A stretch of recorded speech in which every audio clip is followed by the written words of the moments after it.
One of my sons came running through to me in the kitchen the other day, and he was saying, "Mum, come and see this on the computer.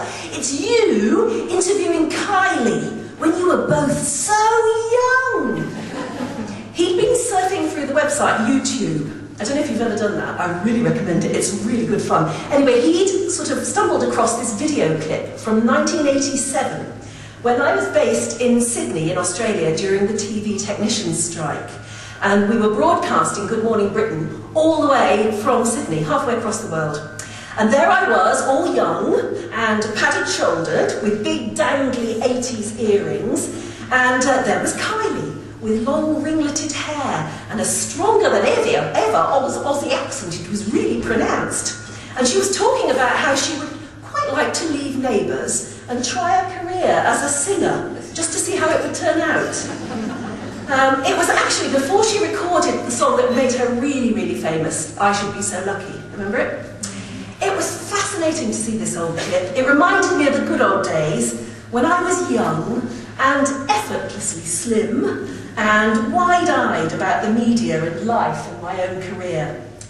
But then, looking at it, I was brought up sharp, because in the headline accompanying the clip, it said, "Veteran broadcaster Anne Diamond in the first big interview with Kylie." Veteran broadcaster. Now, you have to be really old when the media calls you a veteran. And then there was another clip of a documentary I'd actually never seen about the breakfast pioneers in the UK. The merry little band of insomniacs who started TVAM and BBC Breakfast Time back in 1983. There I was, whistling today, aren't I? There I was, smiling alongside Roland Rat, and even asking major Hollywood stars like Robert Wagner and Betty Davis to read out the morning bingo numbers. Then, and you will know this if you've ever surfed through YouTube, I clicked on the words, "Veteran broadcaster Anne Diamond," and up came dozens and dozens more clips. Here I was interviewing Margaret Thatcher, Dudley Moore, Emu, and even Kermit the Frog. And there I was doing aerobics in a slimming and fitness video, appearing on Celebrity Big Brother, stars in their eyes. Celebrity Fit Club. And then the headlines started to be a little more judgmental. They said, instead of veteran broadcaster, they described me as survivor, or fighter, or crusader. And they used adjectives about me like forthright, blunt, and outspoken. It's at moments like those that you start to see your life how others perceive it. And sometimes it is a bit surprising, because at home, I'm just mum. I'm getting on with the daily routine of trying to get my teenage boys out of bed and to school on time, and then trying to get homework done and then getting them back into bed, which is more difficult. The outside world's view of me, though, is much more hard. Not surprisingly, if you have a famous name, your life is summed up in quite harsh, crude headlines. I remember once when a photographer snapped me climbing out of my own swimming pool in my own back garden. He'd actually bribed a neighbour for use of the window. And I was 9.5 months pregnant and very, very overdue. And the picture in the next day's paper was of me looking enormous, wet and dishevelled. And the headline asked, "Has Anne Diamond lost her sparkle?" I tell you, when he took that picture, I was desperate to go into Neighbour. I was trying anything, but seeing the next morning's newspaper and that picture and that headline, that put me into Labour, no problem. My point is that life happens. It happens to us all, whether you're a household name or not. Life throws problems at you every day. Don't they say that problems are indeed a sign of life? The challenge, I suppose, is how you deal with them, and the experience is what you learn from them. The newspaper headlines will never tell you that much. For that, you have to talk to other people, real people. You have to have friends, buddies to share things with. And that's probably the biggest lesson that I've learned over the years. A year ago, I walked away from probably what was the most awful television programme on earth. I should never have gone on it. My agent tells me that I have to look back on it and think, that's another chapter for the autobiography. In fact, that's what he always says when something goes wrong and I ring him up and have a moan. He says, don't worry, cheer up, it's another chapter for the autobiography. I have to remind him that actually I've written my autobiography. Anyway, back to this awful programme. It was called Celebrity Fit Club. It started in America as Fat Club, but they had to change the fat to fit because otherwise no celebrities in the UK would take part in it at all. Also, the producers tried to pretend that it was all about fitness and health, comradeship and togetherness. Everyone who takes part always loses tons of weight, they promised, and we'll give you access to the top weight loss experts in the world. It will transform your life. So I said, yes, okay, I'll do it. What a big, fat, giant mistake that was. I was told it would be friendly, motivating, inspirational, and where through teamwork and fun we would be guaranteed to lose weight and get fit and then be a stimulus to the rest of the country's fatties. By that time too I was so dispirited and discouraged by my own failure to lose weight that I was convinced that perhaps only the weekly humiliation of being weighed live on television would do the trick. Now, what I didn't tell the producers would get me into big, big trouble and lead to one of those life-changing moments that in the end teaches you a lot about the outside world and also a lot about yourself. I didn't tell them that 6 months before I'd secretly gone to Belgium to have a gastric band fitted to help me lose weight. Now, I don't know if you've ever heard of a gastric band. Several thousand people in Northern Ireland are walking around with one inside them too, so it's more common than you'd think. It's a little device that goes around your stomach to help you eat less food. It's a bit like having a corset on the inside. If you think of your stomach as a balloon shape, we've got plenty of those, and then the band goes around it and it turns the balloon into an hourglass shape. And the idea is that food goes in and goes into the top half of the stomach. It fills up very quickly, makes you feel full, and by the time you've realised that you're not completely full, because the food is working its way through to the bottom half of your stomach, then lunch is over. See, that's the idea. That's the theory. The theory looked great to me because I was pretty desperate. I'd endured years of yo-yo dieting, and I'd ended up with a far worse weight problem than when I'd started. The only trouble was my gastric band had not worked. It was incredibly depressing. I'd gone through the operation, and it was a big, scary decision to do it, but I was even more scared of the future if I went on gaining weight and losing control. So I'd gone abroad to Belgium to have the operation, and when I got back home, there didn't seem to be any difference. At first I lost a bit of weight because I was so damn scared to eat, but after that, I gained it back on again. I thought I was the only person in the world to go to the amazing extent of having weight loss surgery and still not losing weight. I thought it was me. I was a real numbskull.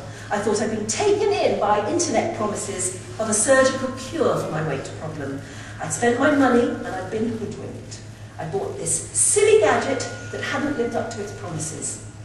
I blamed myself, as all overweight people do when they just can't beat their problem. But of course I knew that the TV producers would never understand. And anyway, they'd no doubt tell the newspapers, so I didn't tell them. And I went ahead with the programme anyway. I threw myself into it. I did the exercises and I took the yelling and bawling and screaming from that rather strange man who says he's a US Marine trainer called Harvey Walden IV. It was just like school games lessons. Everything I'd ever hated about being made to play hockey and netball on freezing winter afternoons in your navy blue knickers and white sports shirt. You know, I hated it then and I hated it then. But through gritted teeth, I smiled because there were cameras around all the time. Several weeks, I lost nothing at all. Boy, did I hate it. But gamely, I played on. And then someone, somewhere, told Fleet Street I'd been seen in a hospital in Belgium. Put 2 and 2 together, made 4 and a half, and out of the blue, the Sunday People rang me late one night to ask me what I'd been doing in Belgium, having surgery. So I thought, right, okay, I'll come clean about the surgery. I told them all about it. The TV producers, knowing they'd got a very big story, promised they would be understanding and compassionate. But instead they produced the sort of television they thought would get bigger ratings, bullying and ignorance. I was stunned by the reaction. Ignorant condemnation, from people I had thought were friends and who were also meant to be fellow sufferers, people trying desperately to lose weight themselves. Mind you, they'd been given the news by the TV producers, who had encouraged them to either condemn me for supposedly cheating or see me as pathetic. Either way, their reaction was definitely manipulated for ratings. But me, I was inundated with letters from the most wonderful people who seemed to understand what I was going through and could barely believe the vitriol coming my way. Thousands of letters and emails poured in, saying, "Don't let them bully you off that show. We're losing weight with you and we want you to stay on. If you leave, you'll be letting the bullies win."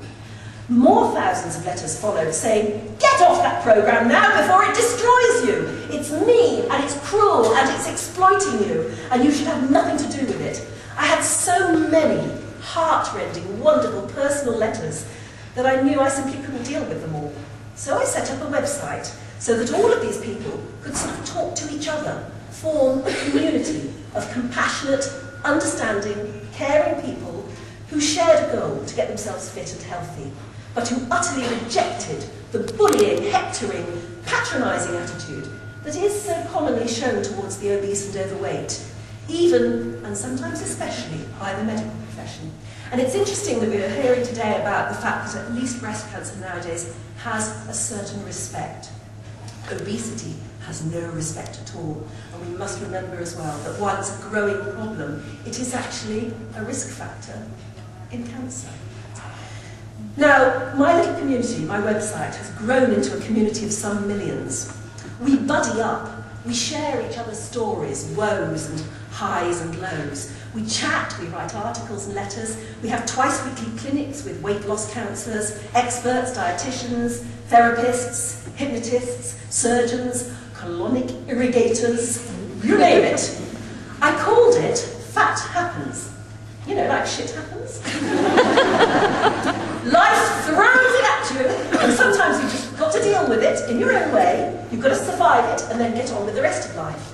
So in the same way I thought, fat happens. You have to know how to deal with it. You have to beat it in your own way without society throwing brickbats at you. Within a compassionate and caring community, with what I call buddy power, you can overcome it gently, slowly, surely, with a deeper understanding. And that's why I've changed the name now to buddypower.net. If you're surfing the internet, have a look for it. It's totally free. Because I've learned over the past year or so that it's not just about fat, it's about friendship. It's about the strength of real togetherness. It's about holding out your hand or throwing your arm around someone else, even if it's only your virtual arm, to help them through the problems that life is chucking at all of us. For years, I've presented TV programmes with the man I call my screen husband, Nick Owen. We got to know each other so well that we'd finish each other's sentences. I could read his moods. If he came into work at 3 o'clock in the morning and walked into our office with his shoulders down and his hair all tousled, I knew that Luton Town Football Club had lost the If we had a film star to interview or something to do with arts or crafts, I knew I would have to take the lead, because his eyes would just glaze over. He did the same for me if it was anything to do with sport or money. Equally, when I was down over something happening in my private life or upset about something horrible the newspapers had printed, he would take the lead. We always boasted of this mutual understanding, that we could read each other's moods and compensate. We really valued it. Without it, how could we have co-presented a 3-hour daily programme for years on end? When he was down, I'd be up for both of us. When I was feeling quiet, he'd be bubbly for both of us. That's what makes real buddies. That's the strength of community, the strength of family. In these modern days, we often tend to live apart from our family, and that's why we should learn to make more buddies, and learn to lean on them, and let them lean on us, even if it's only through the internet. Sometimes, you know, it's almost easier to be intimate and friendly through your computer than face-to-face. I'm certainly not undermining the value of real friendship, please understand that. I just think that perhaps internet chats can sometimes become the 21st century equivalent of a natter over the garden fence.